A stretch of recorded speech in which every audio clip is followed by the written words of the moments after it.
اللہ واحد ایسا نام جس کا نہ جمع ہے نہ مؤنث، دنیا کی کسی زبان میں اس کی مثال نہیں۔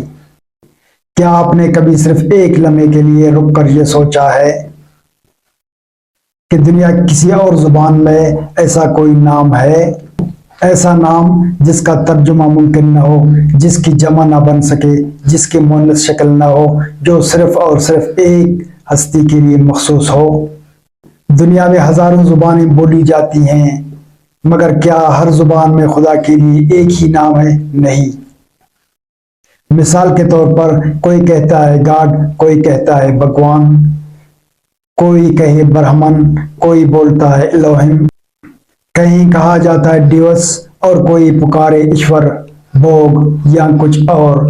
لیکن ان تمام ناموں میں ایک چیز مشترک ہے، یہ سب بدل سکتے ہیں، سب ترجمے کے محتاج ہیں، یہ سب کے سب جمع میں تبدیل ہو سکتے ہیں، ان کے مؤنث بھی ہوتے ہیں، اور سیاق و سباق میں ان کے معنی بھی بدل جاتے ہیں۔ چلیے چند مثالوں پر نظر ڈالتے ہیں۔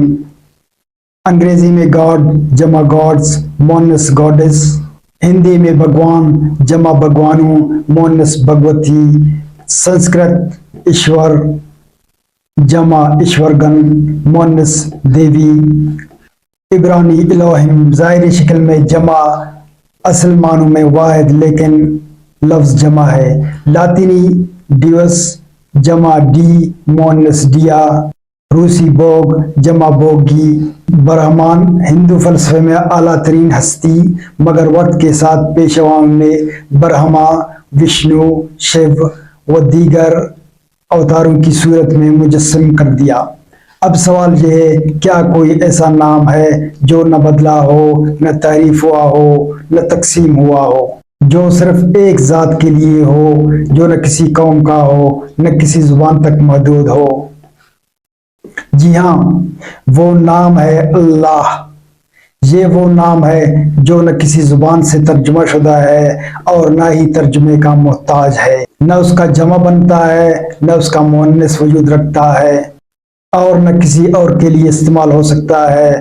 یہ صرف اور صرف اس ذات کے لیے مخصوص ہے جس نے اس کائنات کو تخلیق کیا، جس نے ہمیں اور تمہیں پیدا کیا، جو ہمیشہ سے ہے اور ہمیشہ رہے گا۔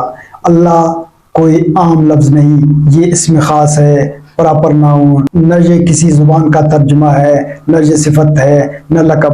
یہ صرف اور صرف اس واحد ہستی کے لیے مخصوص ہے جس نے زمین و آسمان کو بنایا اور جو ہمیشہ سے ہے اور ہمیشہ رہے گا۔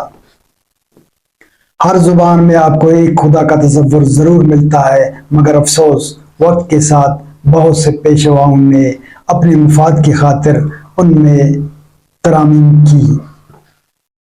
کسی نے اصل خالق کو انسانی شکل میں پیش کیا، کسی نے مورت یا پتھر کی صورت میں، کسی نے اس کے اوتار اور شریک بنا دیے، اور کسی نے اس کے نام کو بدل دیا۔ یوں اصل تصور خدا مختلف صورتوں اور زبانوں میں بٹ گیا، لیکن اللہ یہ ایک ایسا نام ہے جو لفظی اور معنوی لحاظ سے بھی خالص، پاک، یکتا اور واحد ہے۔ یہ نام صرف اسلام میں نہیں، عربی بولنے والے عیسائی، یہودی بھی اللہ ہی کہتے ہیں۔ سوچنے کی بات ہے، کیا یہ محض اتفاق ہے؟ نہیں، یہ اللہ تعالیٰ کی حکمت ہے کہ اس کا نام ہی ایسا ہو جسے کوئی تعریف نہ کر سکے، جسے کوئی مذکر و مؤنث کی قید میں نہ ڈال سکے۔ یہ محض زبانی بحث نہیں، یہ پہچان کا مسئلہ ہے، یہ ہدایت اور گمراہی کے درمیان فرق ہے۔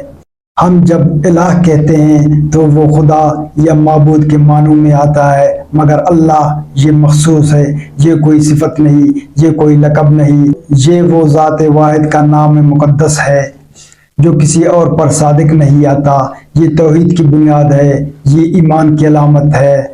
دنیا جتنے بھی نام تجویز کرے، گاڈ، ایشور، ڈیوس، اگر ان کا مفہوم واحد رب کی طرف نہ جائے تو وہ محض الفاظ ہیں جن سے حقیقت دھندلا جاتی ہے۔ جب تم اللہ کہتے ہو تو تم ہر جھوٹے خدا کا انکار کرتے ہو، نہ کوئی مورتی، نہ کوئی مجسم، نہ کوئی شخصیت، نہ کوئی دیوی، نہ کوئی روحانی گرو، بلکہ صرف اللہ۔ رب العالمین خالق، جس نے تمہیں پیدا کیا، تمہارے دل کو فطرت پر بنایا اور تمہیں حق پہچاننے کی صلاحیت دی۔ یاد رکھو اور یہی نام قیامت تک رہے گا۔ جب دنیا اپنے فلسفوں میں الجھی ہو، جب مذہب کو زبانوں میں بانٹا جا رہا ہو، تو تم بس اتنا یاد رکھو، اللہ وہ واحد نام ہے اور وہ واحد ہستی ہے جس کا کوئی شریک نہیں۔ لیس کمثلہ شیء، اس جیسا کوئی نہیں۔ اگلی بار جب تم اللہ کہو تو صرف زبان سے نہیں، دل، دماغ اور روح سے اپنے رب کو پہچانو اور ہر غیر اللہ کا انکار کر دو۔ اسی میں تمہاری نجات ہے اور اسی میں تمہاری بلائی۔ اللہ تمہیں حقیقت پہچانے کی توفیق دے اور سچ قبول کرنے کی ہمت دے، آمین۔